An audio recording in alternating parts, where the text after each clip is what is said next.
Hello everyone, आप सभी का स्वागत है हमारे यूट्यूब चैनल पहला बोर्ड में। और आज हम करने वाले हैं ट्रायंगल से रिलेटेड एमसीक्यूज़। तो प्रीवियस वीडियो में हमने 10 एमसीक्यू ऑलरेडी कर चुके हैं। अगर वो वीडियो नहीं देखी है तो ऊपर आई बटन पर लिंक मिल रहा होगा, उसे चेकआउट कर सकते हो। वहाँ पे हमने कॉन्सेप्ट के साथ एमसीक्यूज़ सॉल्व करे थे। अगेन इस वीडियो में कुछ नए तरीके के एमसीक्यूज़ होंगे, अलग अलग वेराइटीज़ के, जो कि सैम्पल पेपर या फिर उससे रिलेटेड जिस तरीके के क्वेश्चन हमसे पूछे जाने वाले हैं उस तरीके के क्वेश्चन मैंने पिक करे। और अगेन कॉन्सेप्ट के साथ हम लोग समझेंगे कि कैसे उसे टैकल करना है। तो बहुत ही इंपॉर्टेंट एमसीक्यूज़ इस वीडियो में डिस्कस होने वाले हैं। उनमें से सबसे पहला इंपॉर्टेंट है, सैम्पल पेपर में भी गिवन था और आने के चांसेस रहते हैं। इस तरीके के क्वेश्चन काफ़ी इजी है, बट अगेन प्रॉब्लम आती है समझने में और उसके बाद कैसे इसको डिराइव करा जाए। तो क्वेश्चन हमसे कहता है, in an equilateral triangle A B C if A D perpendicular to B C then. हमारे पास चार ऑप्शन है। देखो चार ऑप्शन मैंने यहाँ पे लिख दिए हैं। 2ab² इज टू 3ad², ये पहला है। और जब भी इस तरीके का क्वेश्चन आए जहाँ पे हमारे पास कुछ रिलेशन है उसे सेटिस्फाई करवाने, तो सबसे पहले ये देखना कि उसमें चाह क्या रहा है। वो ए बी चाह रहा है और ए डी चाह रहा है ना, सभी ऑप्शन में सिर्फ यही, यानी ए बी और ए डी के आसपास हमें रहना है। पहली बात तो ये। दूसरी बात, आप सबसे पहले डायग्राम बना लो। डायग्राम मैंने यहाँ पे बना लिया। A B C equilateral triangle है, यहाँ से एक परपेंडिकुलर खींच दिया। इसने बोला है ए डी लो, ठीक है, ए डी ले लेते हैं, इसको मैं डी कह देता हूँ। तो A D perpendicular to B C कह देता है। ओके अब इसके बाद क्या करोगे, इक्विलेटरल ट्रायंगल है, सबसे पहली बात इतनी ध्यान में रखना। उसके बाद ये परपेंडिकुलर खींचा गया है और उसके बाद थोड़े बहुत जो कॉन्सेप्ट है इससे रिलेटेड वो याद होने चाहिए। पहला कॉन्सेप्ट क्या है, अगर ये इक्विलेटरल ट्रायंगल है तो इसकी सारी साइड्स बराबर होंगी। सबको मैं स्मॉल ए का नाम दे देता हूँ, ठीक है।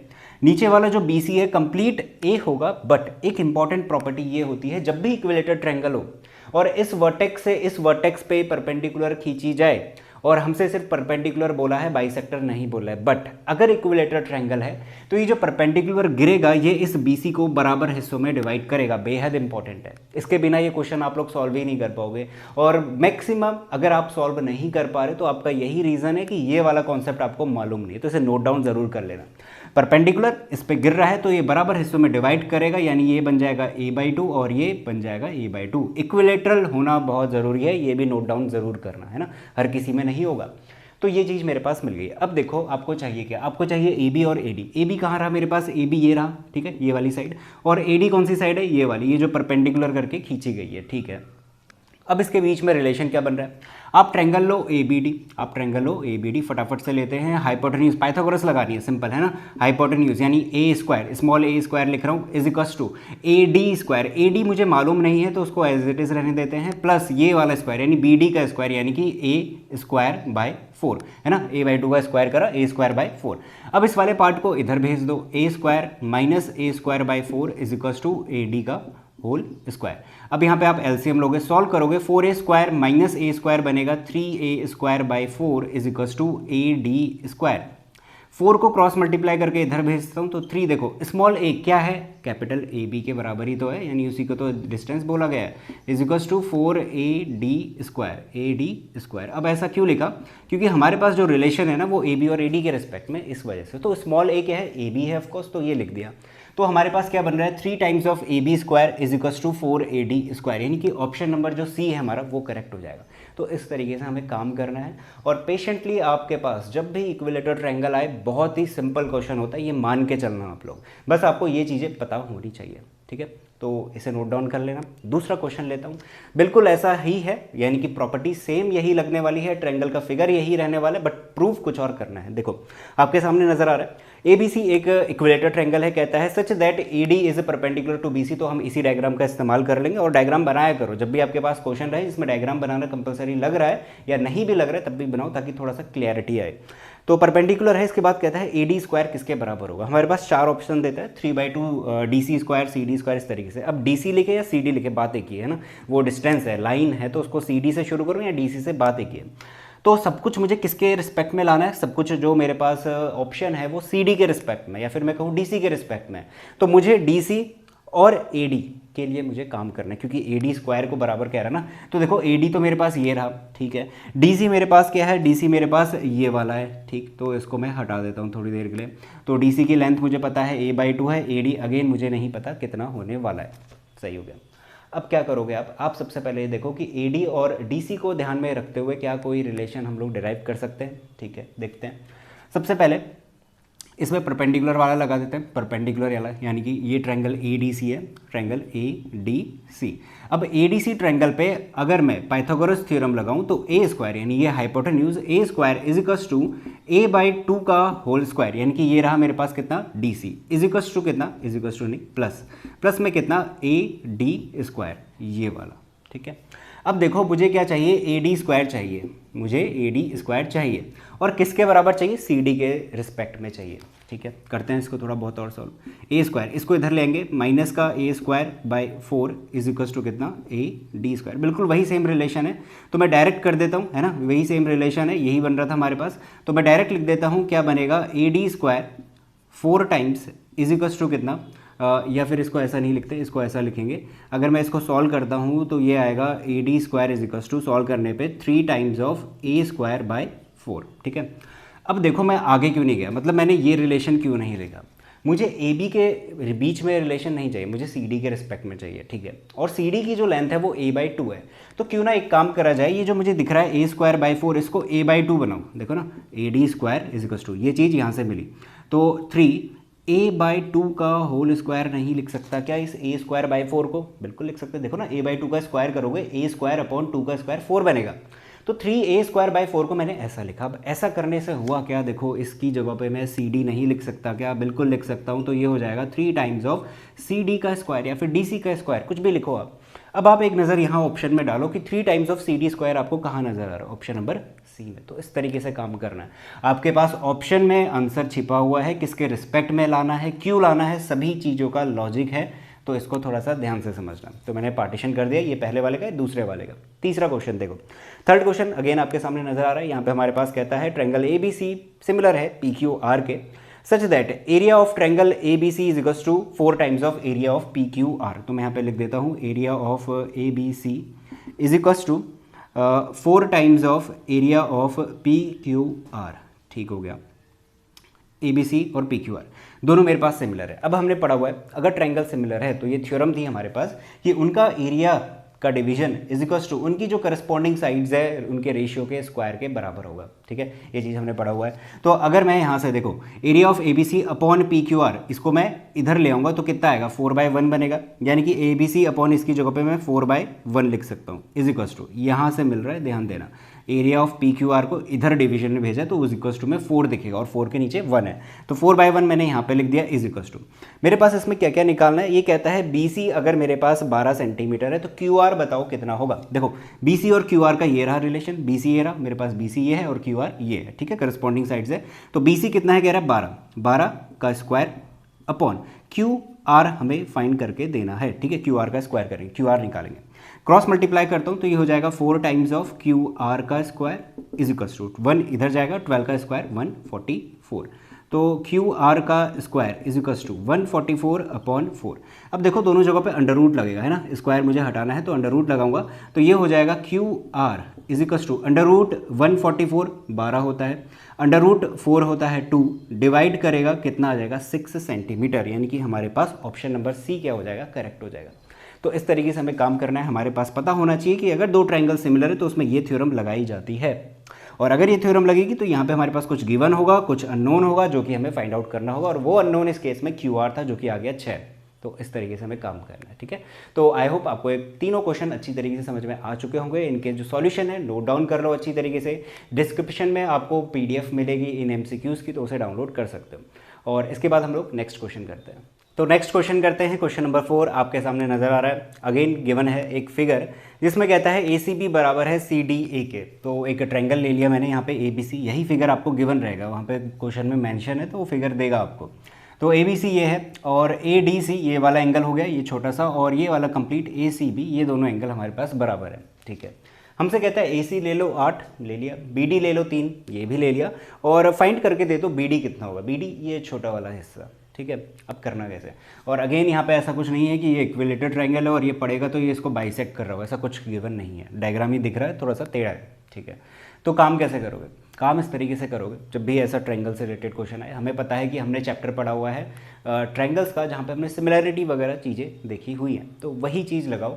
और किस चीज़ में लगाओगे, देखो ए डी सी यानी कि जो एंगल हमारे पास कॉमन नज़र आ रहे हैं, एक तो ए डी सी सिमिलर रहेगा ट्रायंगल ए सी बी के, ए सी बी के। अब आप कहोगे कि ऐसा कैसे ले लिया, ऐसा क्यों लिया?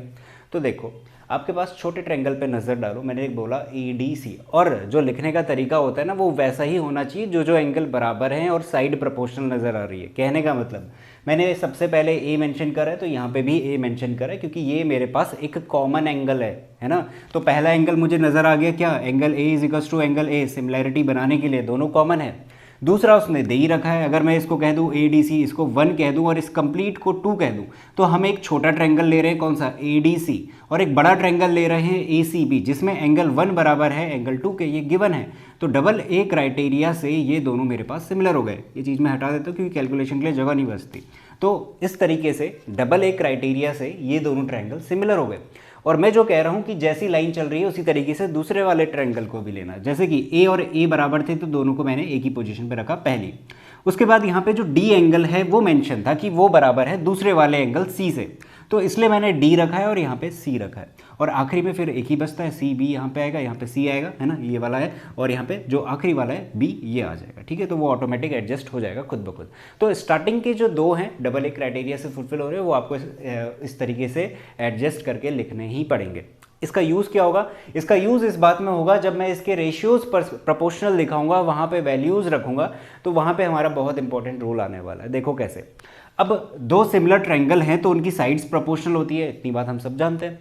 अब साइड प्रोपोर्शनल है, वो मुझे दिखाना है, तो इन दोनों को ध्यान में रख के करूंगा, यानी कि मैं लिखूंगा ए डी अपॉन ए सी, तो स्टार्टिंग का ये, तो स्टार्टिंग का ये लिखा मैंने, है ना, ठीक है, इज इक्वल्स टू, अभी ये सारी चीज़ें मैं इसमें दिखा भी दूंगा, और फिर आखिरी के दो कितना, डी सी अपॉन, और आखिरी का ये C B is equals to, अब ए और सी ले लो, फर्स्ट और थर्ड, ए सी अपॉन, और यहाँ का फर्स्ट और थर्ड कितना, ए बी।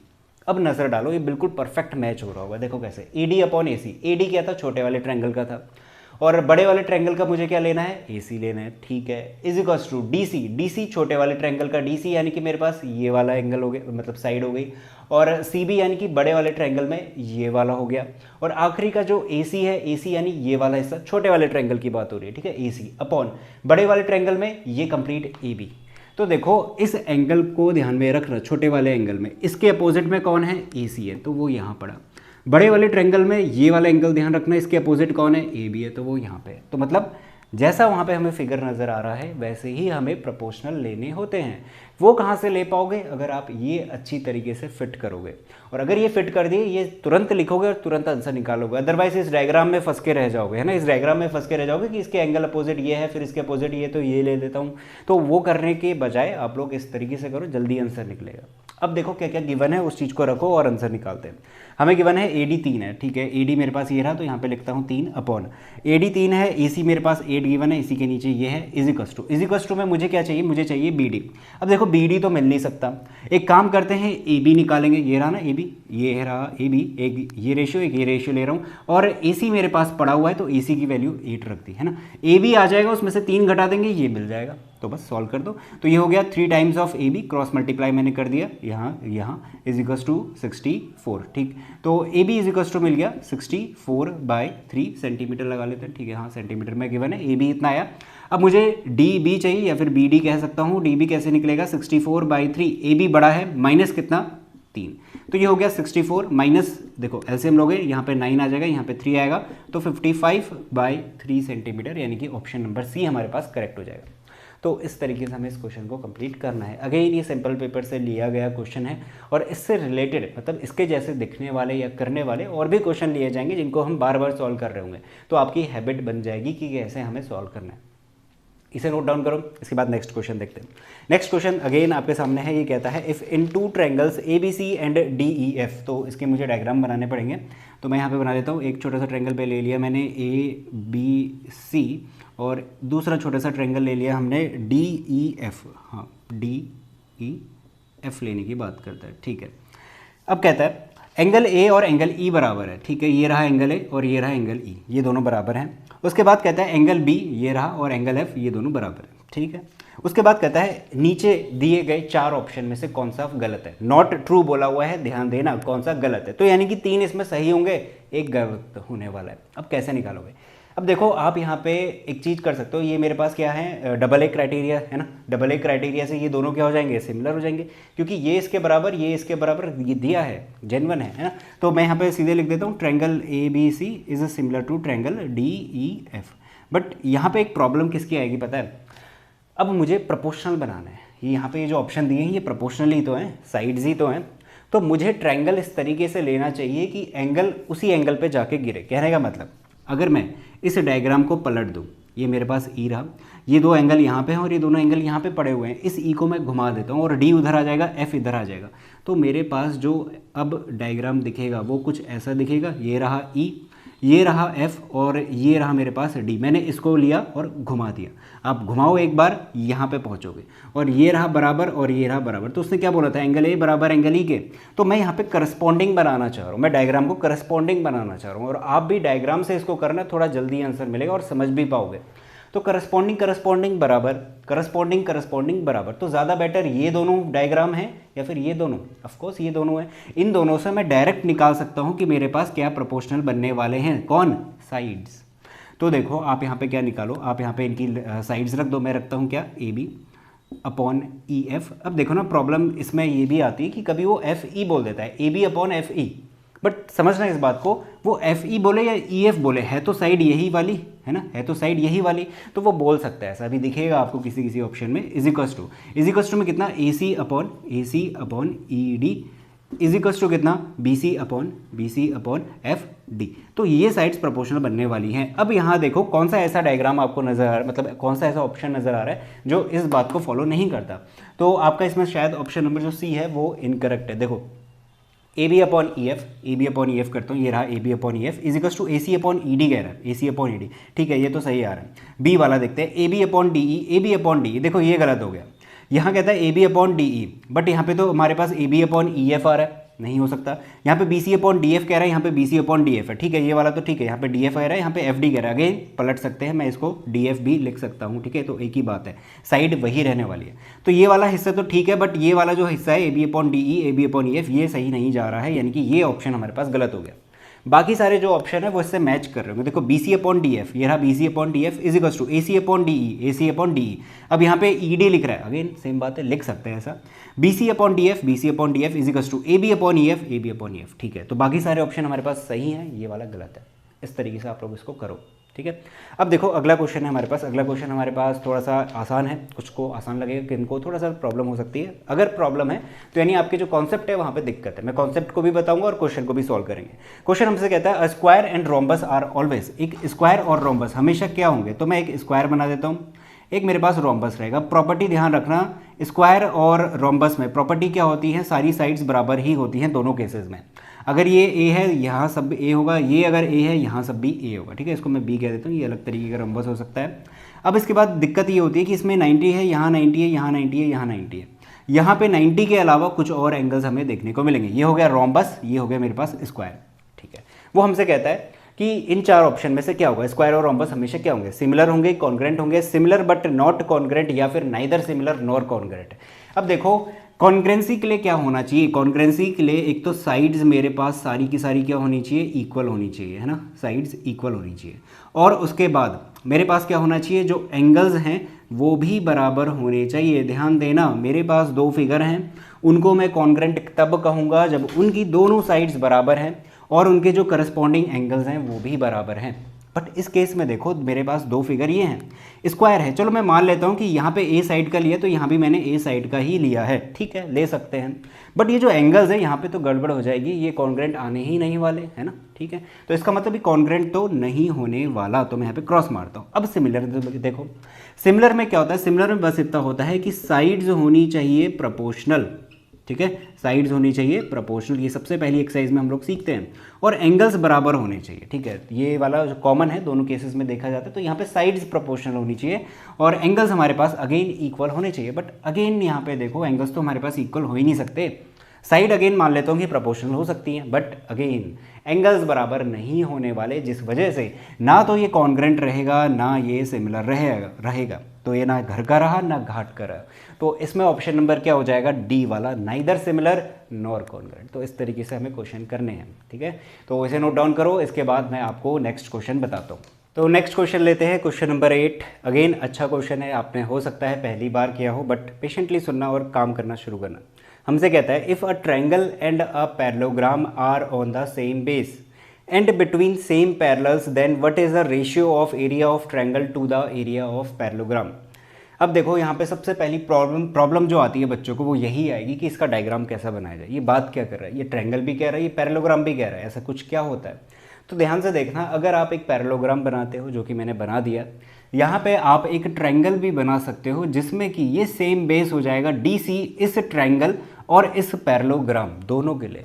और एक और बात बोली, बिटवीन सेम पैरेलल्स होने चाहिए। ये देखो ना, AB और CD पैरेलल है, इन्हीं के बीच में तो ये दोनों चीज़ें हैं, कौन, एक पैरेललोग्राम हो गया और एक ट्रायंगल हो गया।